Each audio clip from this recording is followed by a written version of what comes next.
করা হয় না যে আবহাওয়া অত্যন্ত খারাপ। এই খারাপের জন্য আমাদের এই অভিভাবক সমাবেশটা আমাদের দেরি হয়েছে। আমরা আগেই করতে চেয়েছিলাম, কিন্তু আবহাওয়ার কারণে পারিনি। জান মোহাম্মদাবাদ বিদ্যাধাম যে স্কুলটি যেখানে প্রতিষ্ঠিত, চতুর্দিক দিয়ে রাস্তাঘাট খারাপ। আপনারা যে কি কষ্ট করে এখানে আসছেন আপনারা নিজে বুঝেন। আমি এই চতুর্দিক দিয়ে ঘোরাফেরা করি, যাই কোন এলাকা, অত্যন্ত কষ্ট এখানে আসা। আশা করি আমাদের নতুন সরকার আসবে, নতুন সরকার আসলে এখানকার অত্র এলাকার উন্নয়ন হবে, এই প্রত্যাশা রাখি। আমি শুরুতেই জান মোহাম্মদাবাদ বিদ্যাধামে আজকে যার উপস্থিত থাকার কথা ছিল সেই শ্রদ্ধেয় স্যার আব্দুর রহমান স্যার মৃত্যুবরণ করেছেন, এবং জান মোহাম্মদাবাদ বিদ্যাধামের যারা এই প্রতিষ্ঠান লগ্ন থেকে আজ পর্যন্ত যারা মৃত্যুবরণ করেছেন তাদের আত্মার মাগফিরাত কামনা করি। যারা বেঁচে আছেন তাদের দীর্ঘায়ু কামনা করি।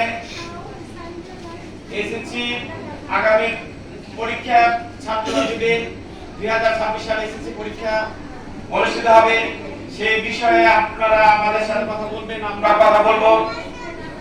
এবং আমাদের এখানে আরেকটা শাখা আছে, ভকেশনাল শাখা, সেখানে নবম ভোট সমাপনী পরীক্ষা হয়, এবং এসএসসি দশম সেখানে বোর্ডের পরীক্ষা হয়। এই তিনটি পরীক্ষা আমাদের বোর্ড পরীক্ষা হয়। এই পরীক্ষাগুলো আমাদের জন্য অত্যন্ত চ্যালেঞ্জিং, এবং সেই বোর্ডের পরীক্ষার সম্মুখীন হতে হয়। সেই জন্য আমাদের আপনাদের সহযোগিতা প্রয়োজন। সেই সহযোগিতার জন্য আজকে আপনাদেরকে আমরা আসার জন্য আহ্বান করেছি। আজকে আপনারা আমাদের কথা আপনারা শুনবেন, আপনাদের কথা আমরা শুনবো। জান মোহাম্মদাবাদ বিদ্যাধাম প্রতি বছরই, যেমন গত বছর আমরা 100% আমাদের বিদ্যালয় থেকে, এই বিদ্যাধাম থেকে যে পরীক্ষা দিয়েছিল 100% পাস করেছে। এবার আমাদের এসএসসি